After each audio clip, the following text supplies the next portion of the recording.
Hello students, my name is Sunny Gupta and मैं computer network का आपको पढ़ा रहा हूँ। In previous lectures I have discussed about the error detection techniques. मैंने बताया कि एरर डिटेक्शन हम कैसे कर सकते हैं, कौन कौन सी टेक्निक्स हम यूज़ कर सकते हैं। 4 टेक्निक्स मैंने बताई, चाहे वो पैरिटी बिट्स हो, चाहे वो LRC हो या CRC हो या चेकसम हो। अब हमने एरर फाइंड आउट करना सीख लिया कि हमें पता लगाना आ गया कि एरर क्या है, उस डेटा फ्रेम में एग्जिस्ट करती है या नहीं, ये हमें पता चल गया। अब रिसीवर को पता करना आ गया कि इस डेटा फ्रेम में कोई एरर है, इसलिए प्लीज़ उसे वो सेंटर से करेगा रीट्रांसमिट करे या उसे करेक्ट करे। तो अब हम सीखते हैं कि एरर करेक्शन। हमने सीख लिया एरर डिटेक्शन, अब हमें सीखना है एरर करेक्शन कि हम कैसे उसे करेक्ट करें। हमें पता तो चल गया कि एरर आ गई है, अब क्या एरर आई है, कौन से नंबर की बिट्स चेंज हुई है और उसे कैसे सही करें, अब हम ये सीखेंगे। तो एरर करेक्शन टेक्निक्स, तो there are 2 types of error correction techniques. 2 तरह की एरर करेक्शन टेक्निक्स हो सकती हैं। या तो फर्स्ट चीज हो सकती है फॉरवर्ड एरर डिटेक्शन, एक होती है फॉरवर्ड एरर डिटेक्शन एंड एक सेकंड होती है बैकवर्ड एरर डिटेक्शन। फॉरवर्ड और बैकवर्ड 2 तरह की एरर डिटेक्शन टेक्निक्स होती हैं। या तो बैकवर्ड एरर डिटेक्शन हो सकता है या फिर forward error detection. Backward means अपने कदम हम पीछे ले रहे हैं। तो बैकवर्ड में क्या करना है, बैकवर्ड में क्या करते हैं, बैकवर्ड में हमें पता चल गया, आइडेंटिफाई कर ली रिसीवर ने कि भाई इस पैकेट में, इस फ्रेम में एरर आई है, तो वो सेंडर से कह रहा है कि भाई ये पैकेट या ये फ्रेम मुझे दोबारा सेंड करो।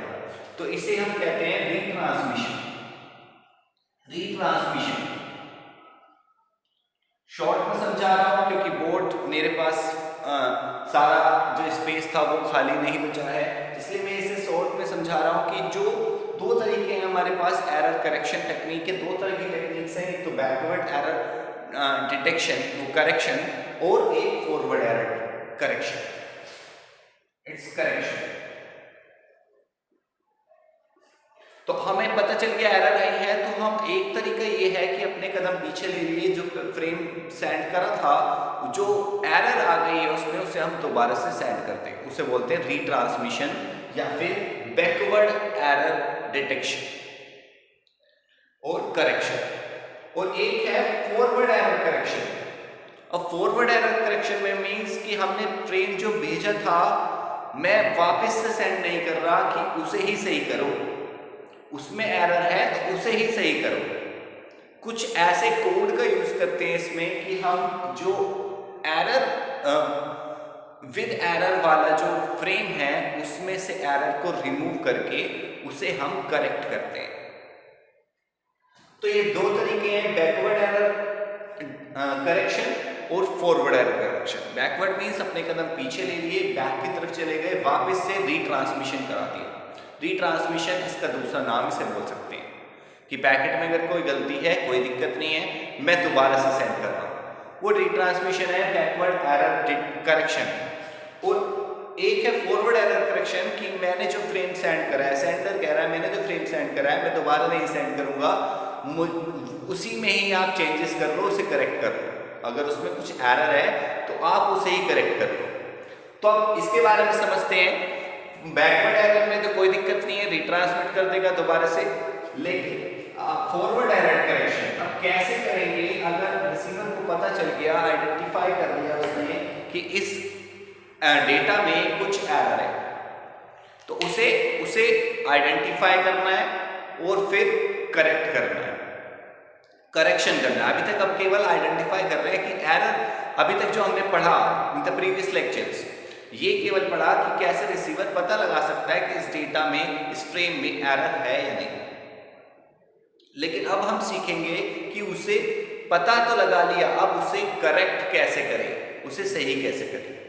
तो इसी के लिए एक टेक्निक जिसके बारे में मैं आज बात करने वाला हूं, जिसका नाम है हैमिंग कोड। जिसका नाम है हैमिंग कोड। हैमिंग कोड एक एरर करेक्शन टेक्निक्स जिस आइडेंटिफाई करेगा एरर को और उसे करेक्ट भी करेगा, जो कि हमें दिया है जो डेवलपर जो है इसके RW हैमिंग इसके डेवलपर का नाम, जिन्होंने डेवलप करी है हैमिंग कोड नाम की एक टेक्निक, जो कि हम यूज करते हैं एरर को करेक्ट करने के लिए किसी भी डेटा फ्रेम में। तो यहाँ पे मैंने हैमिंग कोड के बारे में बताया है, इसमें मैंने इसकी एल्गोरिथम लिखवाई है, क्या क्या स्टेप्स हैं, कैसे कैसे आपको परफॉर्म करना है, कैसे कैसे आपको एरर डिटेक्ट करनी है सबसे पहले, फिर उसकी पोजीशन, किस पोजीशन नंबर ऑफ बिट्स पे वो किस बिट्स में चेंज हुआ है उसको कैलकुलेट करना है, निकालना है, आइडेंटिफाई करना है और फिर उस बिट्स को चेंज कर देना है, करेक्ट करना है, सही करना है। तो ये सारे काम हमें करना है। इसके पूरे स्टेप बाय स्टेप सॉल्यूशन मैंने लिखा हुआ है, एक एल्गोरिथम मैंने पूरी लिखवाई हुई है। अब देखते हैं इसे क्या एल्गोरिथम है और फिर एक एग्जांपल से समझते हैं। एग्जांपल थोड़ा स्पेस कम की वजह से थोड़ा सा हिचपिच हो गई है, तो यहाँ पे एल्गोरिथम सबसे पहले समझते हैं। एल्गोरिथम क्या कह रही है, इसका मैंने लिखवाया, RW हैमिंग ने डेवलप करी है। इसका पहला स्टेप क्या कहता है, पहले स्टेप में हमें क्या काम करना है, फर्स्ट स्टेप में हमें calculate the number of redundant bits by using this formula. सबसे पहले हमें रिडंडेंट बिट्स, देखो जहां भी हमें आइडेंटिफाई करना है, एरर को डिटेक्ट करना है, वहां पे हमें रिडंडेंट बिट्स की जरूरत होती है कि हम कुछ एक्स्ट्रा बिट्स जो लगा के भेजते हैं उन्हें रिडंडेंट बिट्स बोला जाता है। तो हमें सबसे पहले calculate the number of redundant bits, calculate करना है कि कितने नंबर ऑफ रिडंडेंट बिट्स की हमें जरूरत है, कितने नंबर ऑफ बिट्स की हमें जरूरत है उसमें एक्स्ट्रा ऐड करने की। तो उसके लिए एक फॉर्मूला दिया गया है 2 की power r greater than equals to m plus r plus 1। जो इस फॉर्मूले की कंडीशन को सेटिस्फाई करे वो r की वैल्यू आप रखेंगे। तो यहां पे रिडंडेंट बिट्स क्या है, r है redundant bits means number of bits, कितने नंबर का रिडंडेंट बिट्स होंगी, कितनी रिडंडेंट बिट्स हमारे पास होंगी, number of redundant bits is called r। यहां पे इस फॉर्मूले में r क्या है, नंबर ऑफ रिडंडेंट बिट्स, कि कितने नंबर ऑफ रिडंडेंट बिट्स हमें एक्स्ट्रा ऐड करने हैं अपने एक्चुअल डेटा में। और एक्चुअल डेटा क्या है, एक्चुअल डेटा है m एक्चुअल डेटा। और यहां पे किस लिए यूज हो रहा है कि कितने नंबर ऑफ बिट्स हैं एक्चुअल डेटा में, एक्चुअल डेटा के अंदर कितने नंबर ऑफ बिट्स हैं वो m, और कितने नंबर ऑफ बिट्स हमें और ऐड करने की आवश्यकता है कि और रिक्वायरमेंट है वो r। तो इस फॉर्मूले की हेल्प से हमें यहां पे r की वैल्यू फाइंड आउट करनी है। सबसे पहला काम हैमिंग कोड में हमें r की वैल्यू फाइंड करनी है कि कितनी रिडंडेंट बिट्स हमें चाहिए, कितने नंबर ऑफ रिडंडेंट बिट्स की हमें नीड है, उसे हम यहां से कैलकुलेट कर लेंगे इस फॉर्मूले की हेल्प से। सेकंड स्टेप क्या करना है, सेकंड स्टेप में पहला स्टेप हो गया, सेकंड स्टेप में क्या करना है, find out the positions of redundant bits. अब सपोज करो कि हमारे पास रिडंडेंट बिट्स 3 आ गई, 4 आ गई, 5 आ गई, तो वो डेटा पे किस लोकेशन पे फिट होंगे वो बता रहा है, वो उसे कैलकुलेट करना है हमें। सबसे find out the positions of redundant bits placed at powers of 2। कैसे प्लेस करते हैं, पावर्स ऑफ 2 पे प्लेस करते हैं। हमने r की वैल्यू फाइंड आउट कर ली कि कितने नंबर ऑफ रिडंडेंट बिट्स की हमें नीड है, जरूरत है। उसके बाद हमें किस पोजीशन पे उन रिडंडेंट बिट्स को लगाना है। डेटा 4 बिट का है, फिर रिडंडेंट बिट्स भी मान लो उसमें 4 आ गई तो 8 बिट हो गई, लेकिन कौन सी बिट पे रिडंडेंट बिट्स फिट करेंगे, जो एक्चुअल बिट्स हैं वो कहां पे जाएंगी और जो रिडंडेंट बिट्स हैं वो कहां पे जाएंगी। तो ये हम जो रिडंडेंट बिट्स हैं उनकी पोजीशंस को फाइंड आउट करेंगे।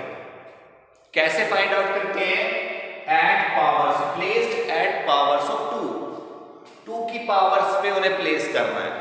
मींस लाइक 2 की पावर 0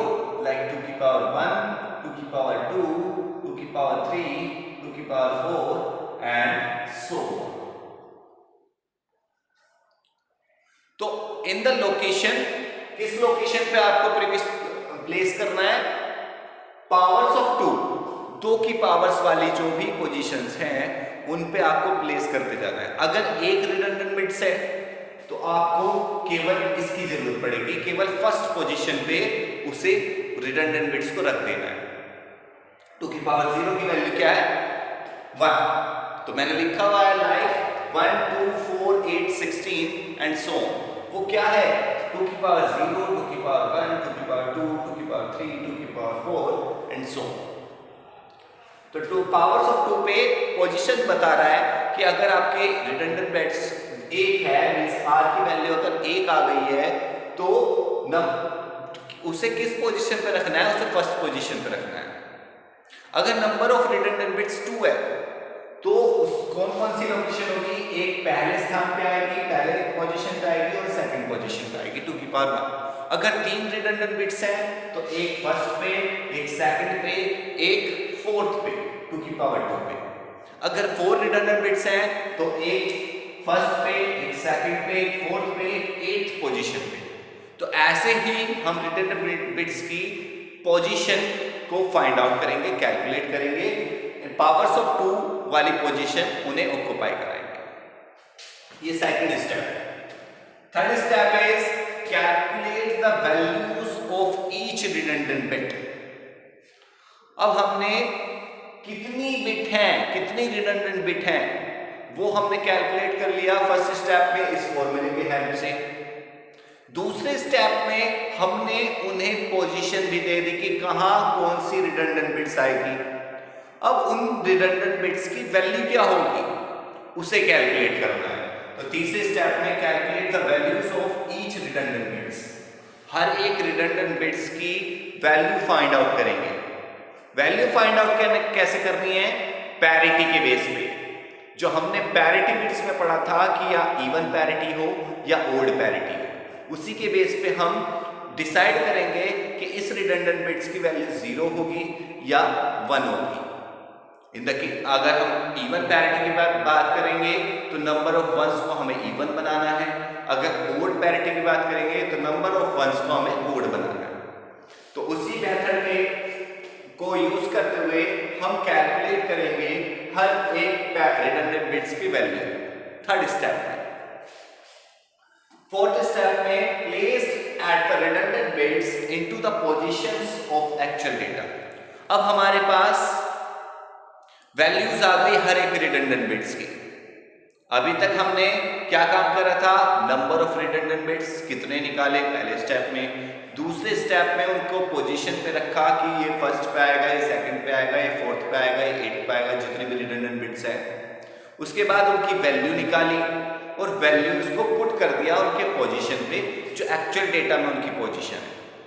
तो चौथे स्टेप में हमें क्या करना है, place the redundant bit into the positions of actual data. जो एक्चुअल डेटा में उसकी पोजीशन थी जो हमने कैलकुलेट करी थी सेकंड स्टेप में, उन पोजीशन पे उस डेटा को फिट कर देना है, उनकी वैल्यू को पुट कर देना है और सेंड टू द रिसीवर, और रिसीवर को सेंड कर देना। अभी तक ये सेंडर के एंड पे काम हुआ है।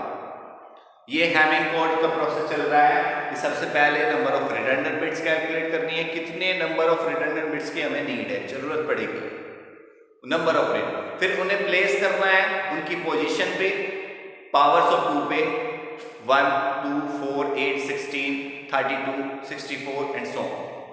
फिर उनकी वैल्यूज को फाइंड आउट करना है, कैलकुलेट करना है कि क्या क्या वैल्यूज है। पोजीशन तो निकल गई, इस पोजीशन पर रखा जाएगा, लेकिन क्या 0 रखा जाएगा या 1 रखा जाएगा, 1 रखा जाएगा या 0 रखा जाएगा, उसे कैलकुलेट करेंगे इवन पैरिटी या ओड पैरिटी से।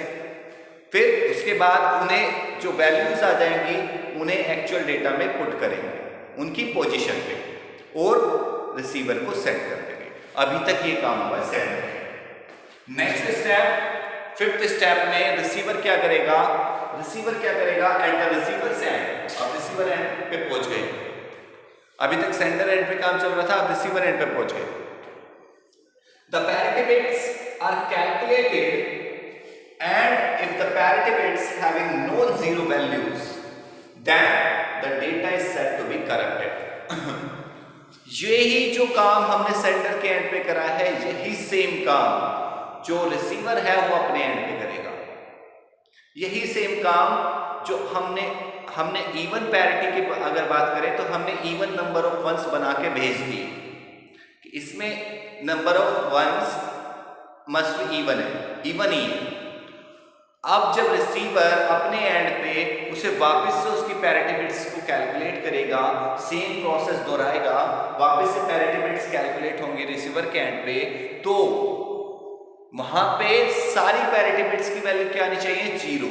क्यों आनी चाहिए? क्योंकि हमने पहले से ही, अगर हम इवन पैरिटी की बात कर रहे हैं तो हमने नंबर ऑफ वंस को इवन बना के भेजा है।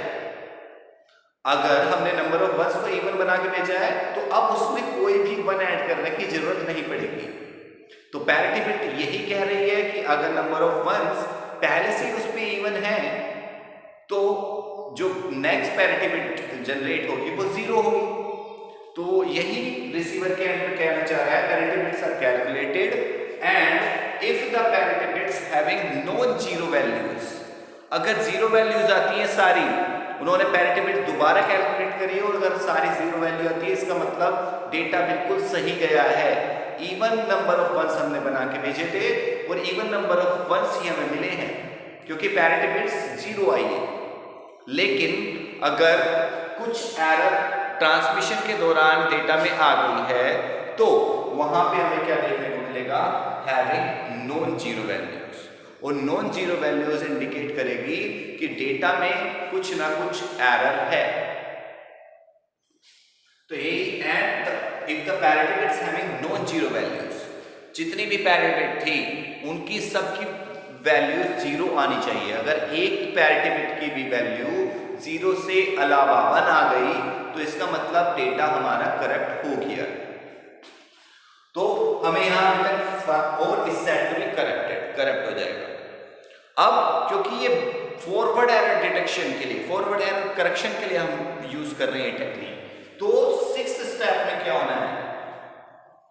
अब हम कैसे हमने पता लगा लिया कि इसमें एरर है।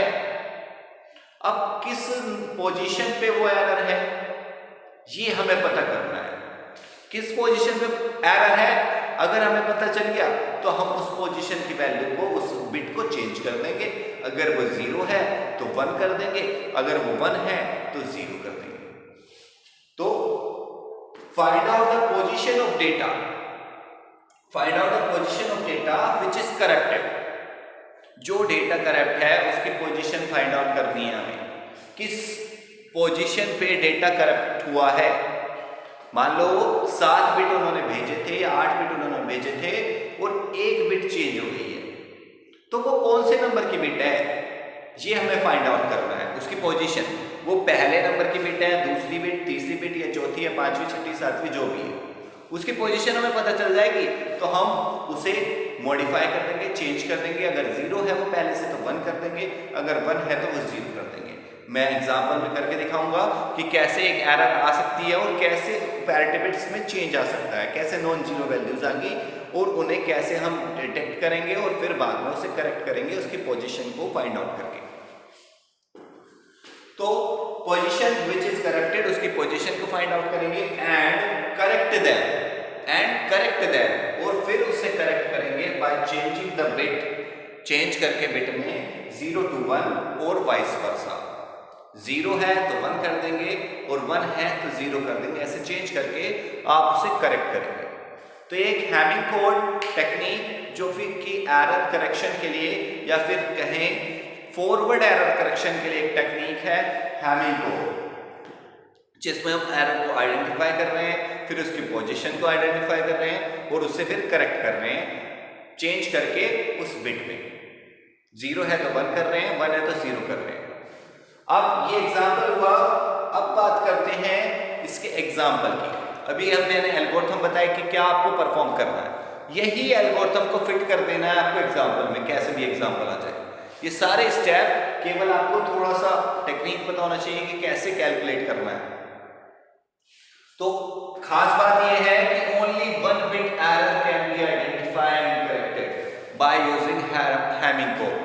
तो हैमिंग कोड से केवल आप सिंगल बिट एरर को करेक्ट कर सकते हैं या फिर आइडेंटिफाई कर सकते हैं। अगर 2 बिट्स चेंज हैं तो वो ये फेल हो जाएगा उस केस में उसमें केस में ये करेक्ट नहीं कर पाएगा। केवल सिंगल बिट एरर को ही ये करेक्ट कर सकता है हैमिंग को। तो अब बात करते हैं एक एग्जांपल की। एग्जांपल में मैंने लिखा हुआ है डेटा। डेटा लिखा हुआ है इधर, डेटा मैंने लिखा हुआ है डेटा मीन्स एम। डेटा को आप एम कह सकते हैं 1001 1001 4 बिट का ये हमारा एक्चुअल डेटा है। जो नंबर ऑफ बिट्स हैं वो 4 है, एम की value 4, number of bits 4 bits मैंने यहां लिख दिया। अब हमें इस पे परफॉर्म करना है हैमिंग कोड। हैमिंग कोड अब सबसे पहला स्टेप क्या कहता है, हमें calculate the number of redundant bits. कितने नंबर ऑफ रिडंडेंट बिट्स हमें चाहिए, नीड पड़ेगी। वो इस कौन से फॉर्मूले की हेल्प से करना है, 2 की power r greater than equals to m plus r plus 1। इसकी हेल्प से हमने कैलकुलेट करना है r की वैल्यू। कैसे करते हैं, कैसे करेंगे अभी देखते हैं कैसे करते हैं। सबसे पहले r की वैल्यू आप पुट करके देखेंगे इसमें 1।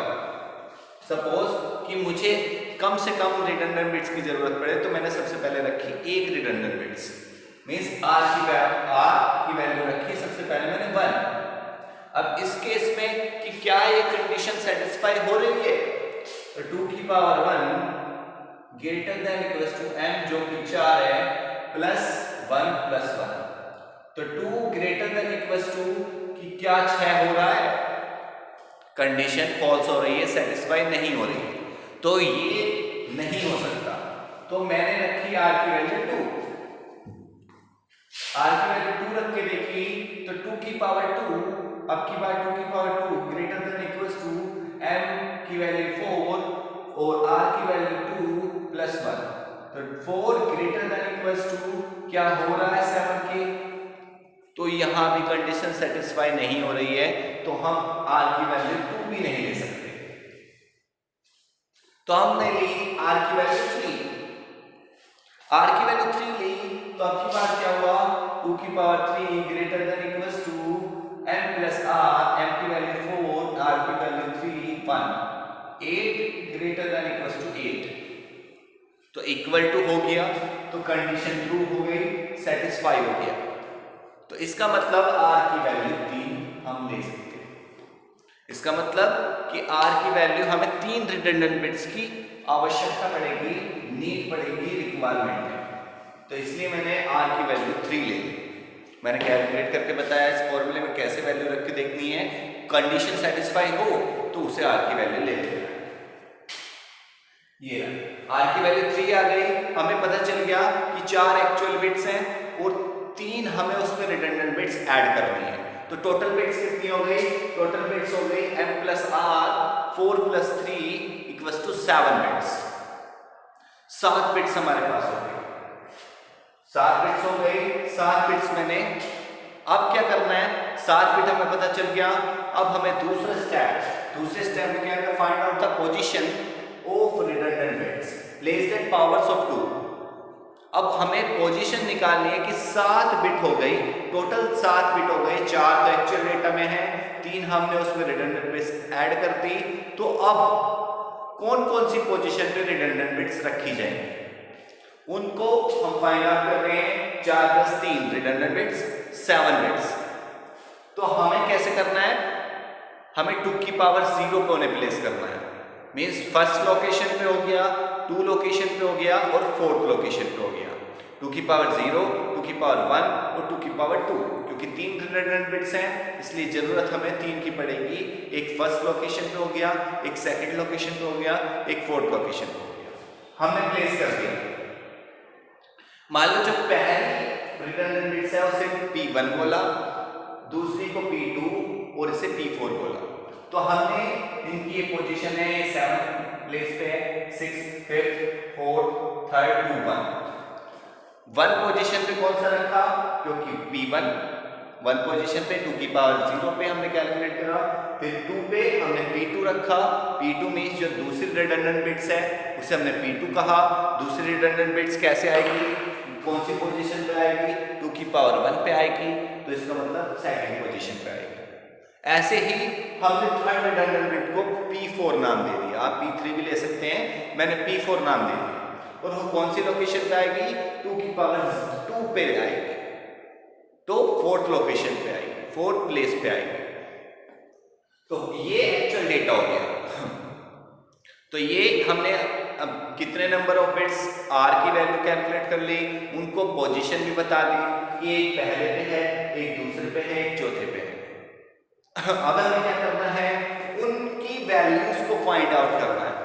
हमने P1, P2, P4 तो लिख लिए, अब P1 इक्वल्स टू क्या होगा, P1 की जगह पे कौन सी बिट आएगी, 0 आएगी या 1 आएगी, P2 की जगह पे क्या होगा, 0 आएगा या 1 आएगा, या P4 की जगह पे क्या होगा, 0 आएगा या 1 आएगा। तो हमें ये फाइंड आउट करना है। अब ये फाइंड आउट करने के लिए हमें क्या करना है, 3 bit binary representation for all the position number.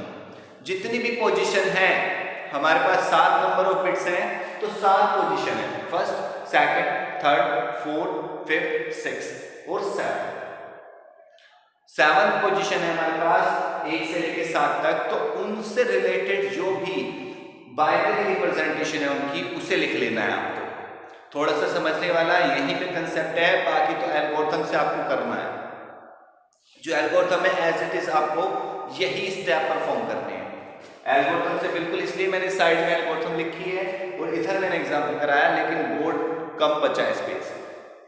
तो यहाँ पे हमने बाइनरी रिप्रेजेंटेशन लिखी सारी पोजीशन नंबर के लिए, फर्स्ट के लिए 1 से लेके 7 तक के लिए, क्योंकि नंबर ऑफ बिट्स थी हमारी टोटल 7। अगर ज्यादा नंबर ऑफ बिट्स होंगी तो उनके लिए भी लिखेंगे। तो अब हमें क्या करना है, पैरिटी बिट्स की वैल्यू फाइंड आउट करनी है, P1, P2 और P4 की। इनकी जगह पे 0 आएगा या 1 आएगा।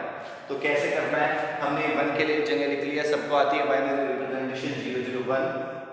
3 बिट रिप्रेजेंटेशन लिखी है, 3 बिट रिप्रेजेंटेशन, क्योंकि रिडंडेंट बिट्स कितनी है हमारी, 3 बिट, इसलिए हमने 3 बिट रिप्रेजेंटेशन करी है। अगर 4 बिट है तो आप 4 बिट रिप्रेजेंटेशन करेंगे। आप क्या कर देंगे, 1 और 0 कर देंगे इस साइड पे, ठीक है। तो यहाँ पे 3 बिट बाइनरी रिप्रेजेंटेशन इसलिए लिखी है क्योंकि 3 रिडंडेंट बिट्स हमने यूज करी हैं, हमें उसी की वैल्यू को फाइंड आउट करना है। अगर 4 रिडंडेंट बिट्स का यूज करते तो 4 बिट रिप्रेजेंटेशन लिखते, क्योंकि हमें 4 वैल्यूज को फाइंड आउट करना होता, और वहां तक लिखेंगे जहां तक पोजीशन है। 7 पोजीशन है इसलिए 7 तक लिखिए। तो अब क्या करना है, अब P1 के लिए जो फर्स्ट बिट है, P2 के लिए जो सेकंड बिट है, और P3 के लिए जो थर्ड बिट है। और कौन कौन से नंबर पे 1 आ रहा है, वो बिट आपको, उस बिट का नंबर आपको लिखना है। मींस यहां मैंने P1 के लिए कैलकुलेट कर रहा हूं, P1 के लिए मैंने कहा जो पहले वाली बिट है पहले वाली बिट है उसमें कहां कहां 1 आ रहा है वो आपको लिख लेना है। मींस पहले वाली लाइन, ये वाली है पहले वाली फर्स्ट वाली, इसमें कहां कहां 1 आ रहा है, कौन कौन से नंबर पे 1 आ रहा है। मींस यहां पे 1 पे आ रहा है, इसलिए मैंने यहां लिख दिया 1। थर्ड पोजीशन पे 3 पे आ रहा है, इसलिए मैंने यहां लिख दिया 3।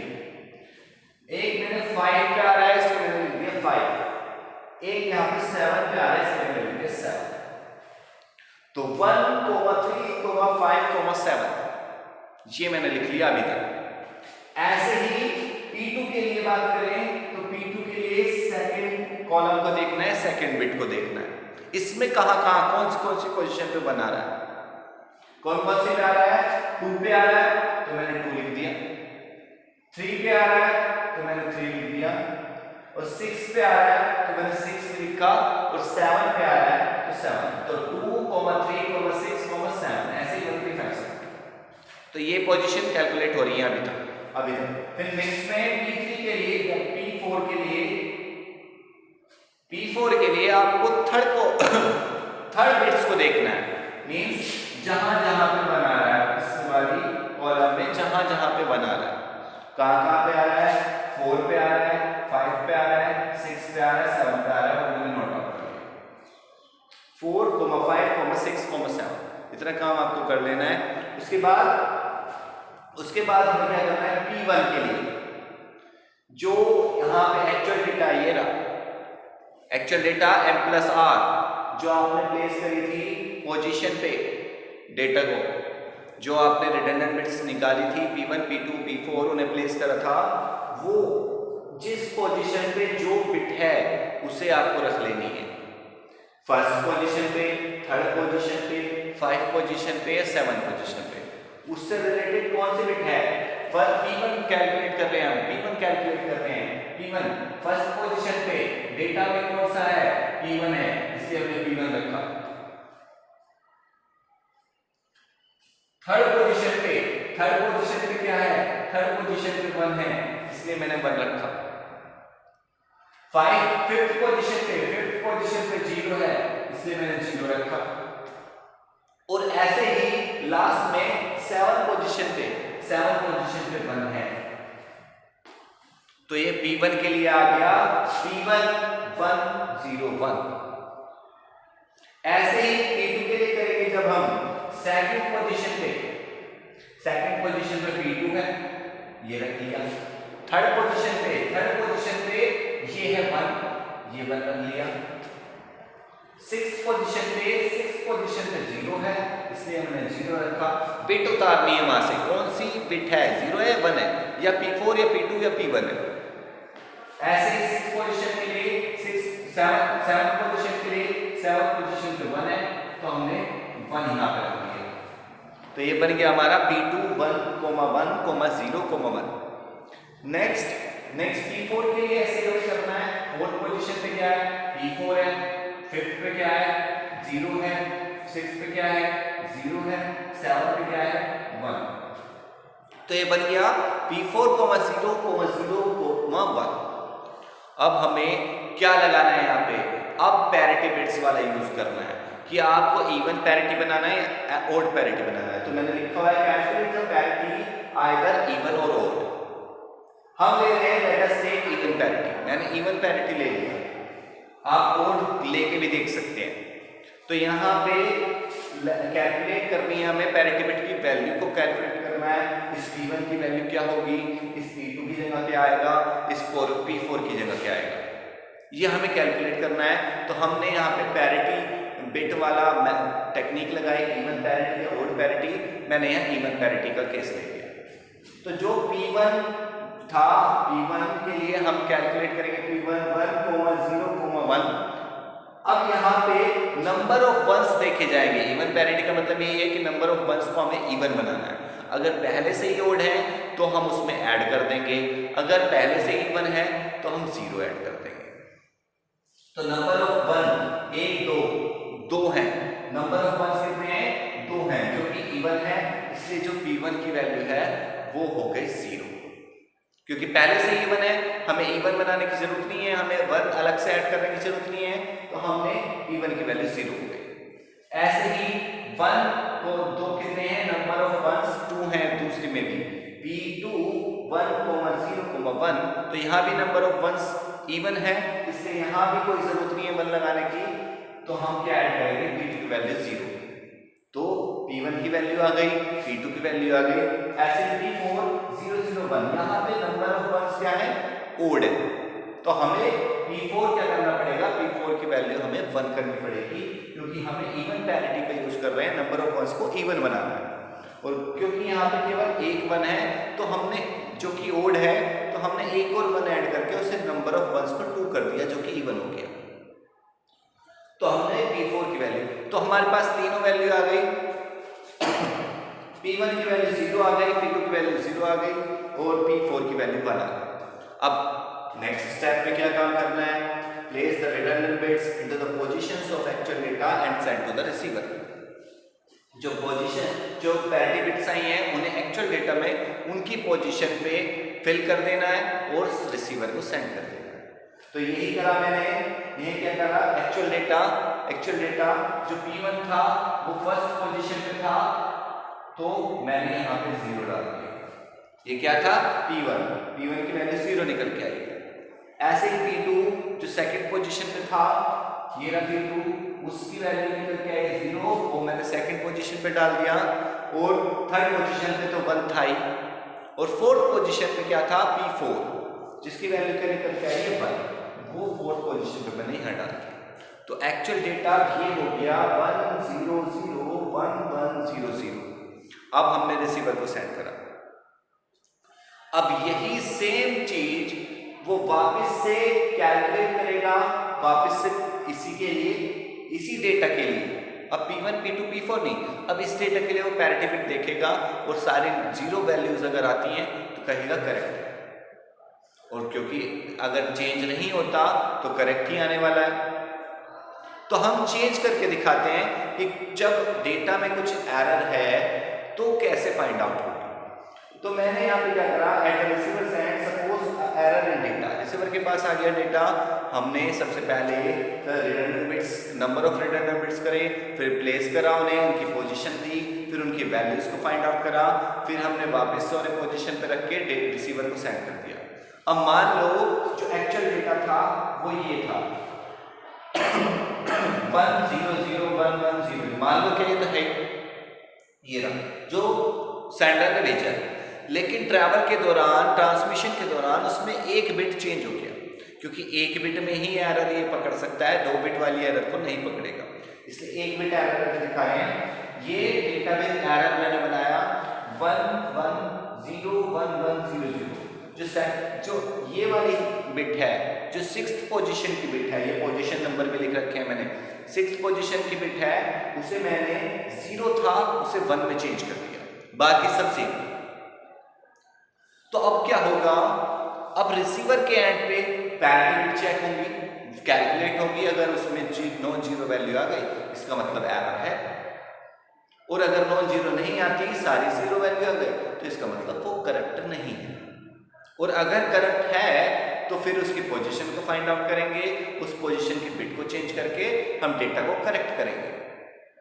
तो मैंने एरर लाके दिखाई, ये 6th पोजीशन वाली वैल्यू को हमने करेक्ट कर दिया, एज्यूम करने मान लिया कि ये आप कोई सी भी मान सकते हैं, दूसरी पोजीशन होगी। तो अब क्या होगा, सेम यही प्रोसेस, पैरिटी बिट वहां पे कैलकुलेट होनी है, ये रिसीवर के साइड पे मैंने पैरिटी बिट कैलकुलेट करके दिखाई, यहाँ रिसीवर के साइड पे पैरिटी बिट कैलकुलेट करके दिखाई है मैंने। रिसीवर के साइड पे पैरिटी बिट कैसे कैलकुलेट हो रही है, वही 1 3 5 7 ये तो निकली हुई है, ये हमने क्योंकि P1 के लिए ये वाली, P2 के लिए, P4 के लिए P1 की वैल्यू क्या निकली हुई है 1 3 5 7, ये तो सेम ही रहने वाला, पोजीशन नंबर तो 7 ही है तो 7 ही रहेंगी। तो अब क्या करना है, 1 की जगह पे जो फर्स्ट पोजीशन पे कौन से नंबर, कौन सी बिट है जो विद एरर वाला डेटा है, ये फर्स्ट पोजीशन पे क्या है डेटा 0, तो हमने फर्स्ट पोजीशन पे क्या लिख दिया 0। ऐसे ही थर्ड पोजीशन पे कौन सा डेटा है, थर्ड पोजीशन पे है 1, तो मैंने लिख दिया 1। ऐसे ही 5th पोजीशन पे कौन सा डेटा है, 5th पोजीशन पे है 0, वो लिख दिया 0। ऐसे ही 7th पोजीशन पे कौन सा है, 7th पोजीशन पे है 1, तो ये मैंने लिख दिया P1 के लिए। अब P2 के लिए टू सेकंड, थर्ड, 6th और 7 इन पोजीशन पे कौन सी बिट्स है, तो बात करें सेकंड पोजीशन पे, सेकंड पोजीशन पे तो 0 है, जो मैंने 0 यहां लिखा, और थर्ड पोजीशन पे क्या है, थर्ड पोजीशन पे ये 1 है जो मैंने यहां लिखा, और 6th पोजीशन पे जो चेंज हो गई है, पहले 0 था लेकिन अब 1 हो गया, तो 1 लिखा, और फिर उसके बाद 7th पोजीशन पे 1 है जो मैंने यहां 1 लिखा। ऐसे ही P4 के लिए लिखा 4th, 5th, 6th और 7th पोजीशन पे कौन कौन सी बिट्स है। 4th पे क्या है 1 है तो मैंने 1 लिखा, 5th पे क्या है 0 है तो मैंने 0 लिखा, 6th पे क्या है 1 है तो मैंने 1 लिखा, 7th पे क्या है 1 है तो मैंने 1 लिखा, 1 0 1। अब इसमें वापस से वही इवन पैरिटी निकालेंगे, इवन पैरिटी देखेंगे, तो पहले में 0 1 0 1 तो 2 नंबर ऑफ वंस है, नंबर ऑफ वंस कितने हैं 2, जो पहले से ही इवन है, तो अगर इवन है तो क्या ऐड करेंगे 0 ऐड करेंगे, पहले हमें बनाने की जरूरत नहीं है, पहले से नंबर ऑफ वंस उसमें इवन है तो हमें नंबर ऑफ वंस इवन बनाने की जरूरत नहीं, पहले से इवन है, तो P1 की वैल्यू क्या आई 0, P1 की वैल्यू क्या है 0, पहले तो 0 आ गया। फिर दूसरे नंबर में नंबर ऑफ वंस हो गए ओड, 0 1 1 1, नंबर ऑफ वंस कितने हैं 3, जो नंबर ऑफ वंस हो गए ओड। अब ओड हो गए तो हमें इसे इवन बनाना पड़ेगा। इवन बनाने के लिए हमें क्या करना है, क्योंकि हम इवन पैरिटी का यूज कर रहे हैं, P2 की वैल्यू हो गई 1, तो यहाँ पे 0, यहाँ पे 1। थर्ड पे भी ऐसे करेंगे 1 0 1 1, 3 1 नंबर ऑफ वंस हैं जो कि ओड है, तो हमें क्या ऐड करना पड़ेगा, 1 ऐड करना पड़ेगा। P4 की वैल्यू क्या हो गई 1, तो P1 क्या हुआ 0, P2 क्या हुआ 1, P4 क्या हुआ 1। तो ये वैल्यूज आ गई 0, P1 की वैल्यू आ गई 0, और P2 की वैल्यू आ गई 1, और P3 की वैल्यू आ गई 1। तो क्योंकि यहाँ पे नॉन जीरो वैल्यूज हमें मिल गई, इसलिए हमने आइडेंटिफाई कर लिया कि अगर ये सारी जीरो आती तो इसका मतलब था कि वो पहले से इवन पैरिटी है, इसका मतलब कोई भी करेक्शन नहीं हुआ है, कोई भी चेंजेस नहीं हुए। लेकिन क्योंकि यहाँ पे नॉन जीरो वैल्यूज आ गई है, इसका मतलब है एरर आ गई है कुछ हमारे डेटा में। ये कर दिया सेट टू बी करेक्टेड, यहां तक हो गया। अब 6th स्टेप में find out the position of data which is corrected and correct them by changing weight to 0 to 1 और वाइस वर्सा। अब हमें पता चल गया इस डेटा में जो यहाँ वहां से आया सेंडर के पास से जो रिसीवर के पास पहुंचा है, वो ये कुछ चेंज होके आया है, कुछ एरर है उसके अंदर, और क्योंकि सिंगल बिट एरर है इसलिए हम हैमिंग कोड से उसे सॉल्व करेंगे। अब क्या करना है, अब उसकी पोजीशन फाइंड आउट करनी है कि किस पोजीशन के नंबर में एरर है, किस पोजीशन वाले बिट में एरर है। कैसे फाइंड आउट करते हैं वो पोजीशन कैसे फाइंड आउट करते हैं, मैंने उधर करवाया हुआ है, मैं नहीं दिख रहा तो इधर करवा देता हूं। मैं P4 P2 और P1 ये पोजीशंस थी, ये P4 P2 P1 क्या वैल्यू आ रही है, P4 की क्या है, P4 की 1 1 0, ये वैल्यूज आई है। इनका हमें क्या कर लेना है, मैंने यहां लिखा हुआ है here we get non-zero parity bits so data has an error और data is set to be corrected। तो क्योंकि नॉन जीरो वैल्यूज आई है, इसका मतलब कि डेटा में कोई एरर है और डेटा करेक्ट हम कह सकते हैं। अब हमें now find out the positions of corrected bit by calculating the decimal number of all the parity bits. हम इसकी पोजीशन फाइंड आउट करने के लिए कि कौन सी पोजीशन की बिट करप्ट हुई है, उसके लिए हमें इन पैरिटी बिट्स की डेसिमल रिप्रेजेंटेशन करनी पड़ेगी। मींस डेसिमल 110 कौन से डेसिमल नंबर पे आता है, 110 ये रहा। तो ये इससे हमें पोजीशन पता चलेगी कि 110 6th पोजीशन की बिट में कुछ चेंज हुआ है। तो जो भी इनकी वैल्यूज आएंगी P4 P2 P1 या नंबर ऑफ बिट्स ज्यादा हैं तो उनकी वैल्यूज को रखेंगे। फिर 4 अगर 4 रिटर्न बिट्स हैं तो 4 बिट बाइनरी रिप्रेजेंटेशन होगा, अगर 2 बिट है तो 2 बिट बाइनरी रिप्रेजेंटेशन होगा, अगर 3 बिट है तो 3 बिट बाइनरी रिप्रेजेंटेशन होगा। तो उनकी वैल्यूज को डेसिमल नंबर में कन्वर्ट करके उसकी पोजीशन को कैलकुलेट करेंगे। अब क्योंकि हमें पता चल गया 6th पोजीशन वाला जो बिट है उसमें एरर है, वो करेक्ट है, तो हम उसे चेंज कर देंगे बिट 0 to 1 और वाइस वर्सा। 0 to 1 क्योंकि वो 1 है पहले से ही, तो हम इसे चेंज कर देंगे 0। तो एक्चुअल डेटा फिर से क्या बन जाएगा 1 0 1 1 0 0 1 1 0 0। एक्चुअल डेटा फिर से हमारा ये बन जाएगा जो कि वाकई में एक्चुअल डेटा है। तो मैंने ये एल्गोरिथम बताई, स्टेप बाय स्टेप सॉल्यूशन बताया, आपको क्या करना है, 3-4 फॉर्मूले का यूज करना है, उन्हीं को हैमिंग कोड। अच्छा इंपॉर्टेंट क्वेश्चन है, बढ़िया क्वेश्चन है, न्यूमेरिकल बेस्ड भी आ सकता है, थ्योरी भी पूछी जा सकती है, बहुत मोस्ट इंपॉर्टेंट क्वेश्चन उनमें से है। तो हैमिंग कोड ना किसी को समझ जाए तो दोबारा भी मुझसे पूछ सकता है। मैंने अपनी तरफ से पूरी कोशिश करी है कि पूरी तरह से अच्छे से मैं बता सकूं, अच्छे से एक्सप्लेन कर सकूं। Thank you. अगर कोई भी क्वेरी है, कोई भी दिक्कत है तो आप मुझसे पूछ सकते हैं। Thank you so much.